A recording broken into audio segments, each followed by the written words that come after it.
আজ আমি একটা পটলের সুন্দর রেসিপি তৈরি করেছি, পটলের ধোকা। তো আপনারা সবাই বাড়িতে এই পটলের ধোকা অবশ্যই তৈরি করবেন, আর আমি যেভাবে করেছি ওইভাবেই করুন। হরে কৃষ্ণ, প্রণাম। আমি সদানন্দিনী মালিনী দেবী দাসী, রাধারানীস কিচেনে আপনাদের সবাইকে স্বাগত। আজ আমি ভগবানের জন্য পটলের ধোকা তৈরি করে দেখাবো। পটলের ধোকাটা তৈরি করার জন্য আমি এখানে পটল নিয়েছি 5টা, বড় বড় সাইজের পটল নিয়েছি। আর এগুলো ছালগুলো আমি ছাড়িয়ে নিয়েছি, নিয়ে এগুলোকে আমি গ্রেটারে গ্রেট করব। আর এখানে আলু নিয়েছি, আলুগুলোকে আমি 4 কুচো করে কেটেছি। আর নুন হলুদ দিয়ে আমি অল্প একটু সেদ্ধ করে নিয়েছি, খুব বেশি সেদ্ধ নয়, অল্প সেদ্ধ করেছি। আর এখানে একটা বড় টমেটো, কাঁচা লঙ্কা, আদা আমি মিক্সিতে পেস্ট করে নিয়েছি। আর এখানে আমি মটর ডাল নিয়েছি, মটর ডাল সারা রাত ভিজিয়ে রেখেছিলাম। আদা কাঁচা লঙ্কা দিয়ে মটর ডালটা আমি মিক্সিতে পেস্ট করে নিয়েছি। আর এখানে গোটা গরম মশলা আছে, আর একটা তেজপাতা আছে। এখানে হিং, কালো জিরে ফোড়নের জন্য লাগবে। আর এখানে কাঁচা লঙ্কা চিড়ে রেখেছি আমি, প্রয়োজন মতো দেবো। আর এখানে গরম মশলার গুঁড়ো, আর এখানে সব রকমের গুঁড়ো মশলা, ধনে, জিরে, হলুদ, কাশ্মীরি লঙ্কার গুঁড়ো, এখানে লবণ, আর এখানে পরিমাণ মতো চিনি। আর রান্নায় একটু ঘি লাগবে, যেহেতু নিরামিষ রান্না তাই ঘি আছে। এবার আমি পটলগুলোকে একটা গ্রেটারের সাহায্যে গ্রেট করব। সেখানে আমি একটা পাত্র নিয়েছি, নিয়ে গ্রেট করব। আমি এই বড় গ্রেটারের এই বড় দিকটাই করে করব, এই ছোটো বা মাঝারি এগুলো কোনোটাতেই নয়, বড়টাই করে করব, যাতে একটু পিসগুলো বড় বড় হয়। এর সাহায্যে আমি এইভাবে গ্রেট করবো, এবং বড় বড় যেন দানাগুলো বেরোয়। আর এই গ্রেট করতে করতে যে বীজগুলো বেরোবে ওগুলোকে আমি সব ফেলে দেবো। আমি 5টা পটলই গ্রেট করে নিয়েছি, দেখতেই পাচ্ছেন অনেকটাই পরিমাণ হয়েছে। আর এর মধ্যে যে বীজগুলো ছিল, বীজগুলোকে আমি এরকম বেছে বেছে ফেলে দিয়েছি। আর এর মধ্যেও যদি একটা দুটো বেরোয়, আমি রান্না করতে করতে সেগুলোকেও ফেলে দেবো, কেন এগুলো যদি মুখে আসে খুব খারাপ লাগবে খাবার সময়। এবার আমি ধোকাটা তৈরি করব, সেই জন্য কড়াতে তেল দিয়েছি। তেল দিয়ে আমি একটু হিং ফোড়ন দিলাম। ধোকা তৈরি করতে গেলে হিংটা অবশ্যই দিতে হবে। আর একটু কালো জিরে দিয়েছি, সুন্দর একটা সেন্ট হওয়ার জন্য।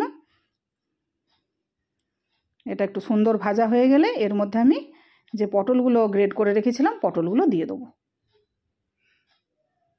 পুরো পটলটাই দিয়ে দিলাম। দিয়ে এটা আমি মাঝারি ফ্লেমে আমি এটাকে ভাজা ভাজা করে নেব।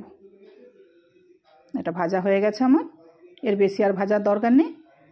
এবার আমি যে ডালটা বেটে রেখেছিলাম ওই ডালটা আমি এর মধ্যে দিয়ে দেবো। একটা পরিমাণ মতো আমি দিয়ে দেবো, পুরোটা লাগবে না, একটা পরিমাণ মতো দিয়ে দেবো। দিয়ে এটাকে আমি একটু নাড়াচাড়া করে নেব।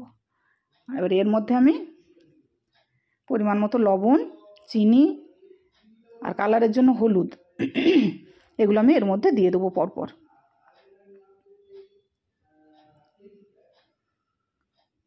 তো হলুদও দিয়ে দিলাম, দিয়ে এটাকে আমি নাড়াচাড়া করে ভেজে নেব। ওই মিডিয়াম হিটে এটাকে ভাজতে হবে। দেখুন এই রকম অবস্থা হয়েছে, এটা আরও 1-2 মিনিট ভাজতে হবে, ভাজলে এটা কমপ্লিট হয়ে যাবে। অনেকটাই হয়ে গেছে, দেখুন আমার পুরো কমপ্লিট। এর বেশি আর ভাজার দরকার নেই, এরকম একটু নরমই নামাতে হবে, তাহলে এটা ঠান্ডা হয়ে গেলে বসে যাবে এবং ধোকাগুলো খুব নরম হবে। সেই জন্য আমি একটা প্লেট নিয়েছি, প্লেটের মধ্যে আমি তেল বুলিয়ে নিয়েছি, নিয়ে আর ওই ধোকার যে ডালটা, পটল আর ডালের যে মিশ্রণ তৈরি করেছি ওটা আমি এখানে ঢেলে দিলাম। দিয়ে সুন্দর করে এটাকে মেলে দেবো পুরো থালাটা জুড়ে। খুন্তির সাহায্যে সুন্দর করে আমি এটাকে মেলে দিয়েছি, দেখুন। এবার এটাকে আমি ঠান্ডা হওয়া পর্যন্ত ওয়েট করব। প্রায় 20 মিনিট পর এটা আমার ঠান্ডা হয়ে গেছে। এবার এটাকে আমি পিস করে নেব ছোটো ছোটো করে। এটা আপনারা আপনাদের সাইজ মতো করবেন, ছোট বড়। আমি তো এইভাবেই করছি, আপনারা যেভাবে পারবেন করবেন, যেটা আপনাদের ভালো লাগবে।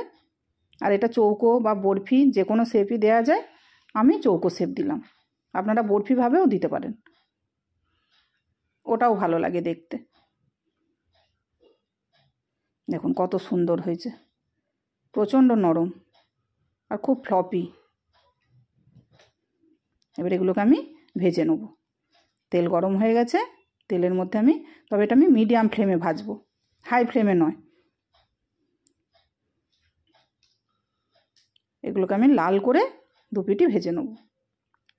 ঠিক এই রকম যেগুলো আমার লাল হয়ে গেছে ওগুলোকে আমি তুলে নেব,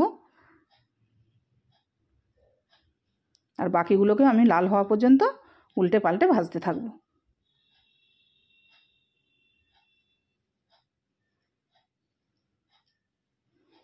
এইভাবে আমি সবগুলোকে ভেজে নেব, ঠিক এইরকম লাল মতো করে। কত সুন্দর দেখতে লাগছে এগুলো দেখতে। আমার এগুলো সবই ভাজা হয়ে গেছে, এগুলো আমি সব তুলে নেব। এরকম একটু লাল করে ভাজলে দেখতে ভালো লাগবে, আর রান্নাটাও খুব সুন্দর হবে। দেখতেই পাচ্ছেন কত সুন্দর হয়েছে দেখতে, একটাও ভেঙে যায়নি। এবার এই তেলের মধ্যে আমি আলুগুলোকেও ভেজে নেব। এটা আলু না দিলেও হয়, কিন্তু আমি একটু আলু দিয়েছি। আলুগুলোকে আমি ভেজে তুলে নিয়েছি। এবার ওই তেলের মধ্যে আমি যে গোটা গরম মশলা আর গোটা জিরে তেজপাতা এগুলো নিয়েছিলাম ওগুলো দিয়ে দেবো ফোড়নে, আর অল্প একটু হিংও দেবো এর মধ্যে। দিয়ে এর মধ্যে আমি যে গুঁড়ো মশলাগুলো নিয়েছিলাম ওগুলো একটু জল দিয়ে মিশিয়ে আর ওটা দিয়ে দেবো। দিয়ে মাঝারি হিটে এটাকে সুন্দর করে কষিয়ে নেব তেল ছাড়া পর্যন্ত। দেখুন এটা কষানো হয়ে গেছে। এবার এর মধ্যে আমি যে টমেটোর পেস্ট করেছিলাম ওই টমেটোর পেস্টটা এর মধ্যে দিয়ে দেবো। দিয়ে এটাকেও আমি মাঝারি হিটে কষাতে থাকবো তেল ছাড়া পর্যন্ত। দেখুন এটা কষানো হয়ে গেছে, কত সুন্দর তেল ছেড়ে এসেছে। এবার এর মধ্যে আমি পরিমাণ মতো লবণ এবং চিনি দিয়ে দেবো। যেরকম লাগবে তরকারির পরিমাণ যেরকম সেই মতো লবণ চিনিটা দিতে হবে। আর চিনিটা একটু দিতেই হবে, এটা নিরামিষ তরকারিতে একটু চিনি দিলে ভালো লাগে। কষানো আমার কমপ্লিট হয়ে গেছে। এবার যে আমি আলুগুলো ভেজে রেখেছিলাম ওই আলুগুলো এর মধ্যে দিয়ে দেবো, দিয়ে 1-2 মিনিট আমি কষিয়ে নেব। আলুগুলো সেদ্ধ আছে, বেশি কষাবার দরকার নেই। সে তারপর ভাজার সময় খানিকটা সেদ্ধ হয়ে গেছে। তবে একটু নাড়াচাড়া করে মিনিট 2-3 একটু কষিয়ে নেবো আলুর সাথে মশলাটাকে। এটা আমার কষানো হয়ে গেছে, দেখতেই পাচ্ছেন কত সুন্দর তেল ছেড়ে এসেছে, কালারও কত সুন্দর হয়ে গেছে। এটাকে বেশি কষানোর আর দরকার নেই। এবার এর মধ্যে আমি গরম জল দিয়ে দেবো। তরকারিতে ঠান্ডা জল দিলে তরকারির স্বাদ খুব একটা ভালো হয় না, গরম জল দিলে খুব ভালো। আমি এটা গরম জল দিয়ে দিলাম।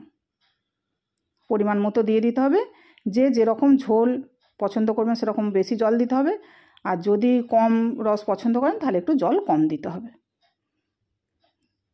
দিয়ে আমি এটাকে ফোটা পর্যন্ত ওয়েট করেছি। ফুটে গেছে, দেখতেই পাচ্ছেন কত সুন্দর হয়েছে দেখতে। আলু তো সেদ্ধই ছিল, আরও 3-4 মিনিট ফুটে গেছে। আমার এটা মিডিয়াম হিটে আছে। আমি এর মধ্যে ধোকাগুলোকে সব দিয়ে দেবো। দিয়ে আমি এগুলোকে প্রায় 3-4 মিনিট ফুটিয়ে নিয়েছি ধোকাগুলো দিয়ে। দেখতেই পাচ্ছেন ঝোল গাঢ় হয়ে গেছে, আর এগুলো সব সেদ্ধও হয়ে গেছে। বুঝতেই পাচ্ছেন তরকারি একদম কমপ্লিট। দেখুন কত সুন্দর হয়েছে নরম ধোকাগুলো, খুব ভালো হয়। আপনারা অবশ্যই একবার বাড়িতে করবেন, আশা করি খুব ভালো লাগবে। এই রেসিপিটা খুবই সুন্দর একটা রেসিপি, দারুণ টেস্ট হয় এটা। এবার আমি যে গরম মশলার গুঁড়ো নিয়েছিলাম ওই গুঁড়োটা একটু দিয়ে দিলাম, আর এতে আমি একটু ঘি দেবো। যেহেতু নিরামিষ রান্না একটু ঘি দিলে খুব সুন্দর হবে, সেই জন্য একটু ঘিও দিলাম। দিয়ে একটু নাড়াচাড়া করে এর সাথে আমি কিছু ধনেপাতাও দিয়ে দেবো।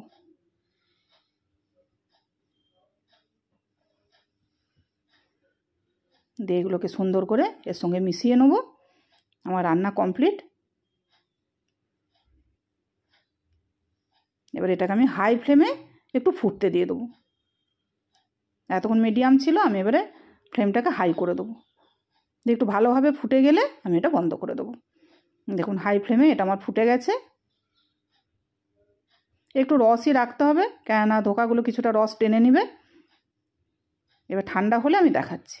দেখুন ঠান্ডা হয়ে গেছে, বুঝতেই পাচ্ছেন কালার কত সুন্দর হয়েছে, কতটা রস টেনেও নিয়েছে বুঝতে পাচ্ছেন। এবার আমি একটা আলাদা প্লেটে ভগবানের জন্য তুলে নেব।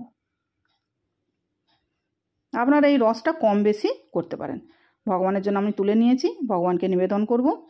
এটা গরম অন্ন বা আপনারা যার সাথে খেতে চাইবেন এটা খাওয়া যাবে। আমি তুলসীপত্র দেবো, দিয়ে ভগবানকে আমি নিবেদন করব। হরে কৃষ্ণ। ভুল ত্রুটি হলে ক্ষমা করবেন।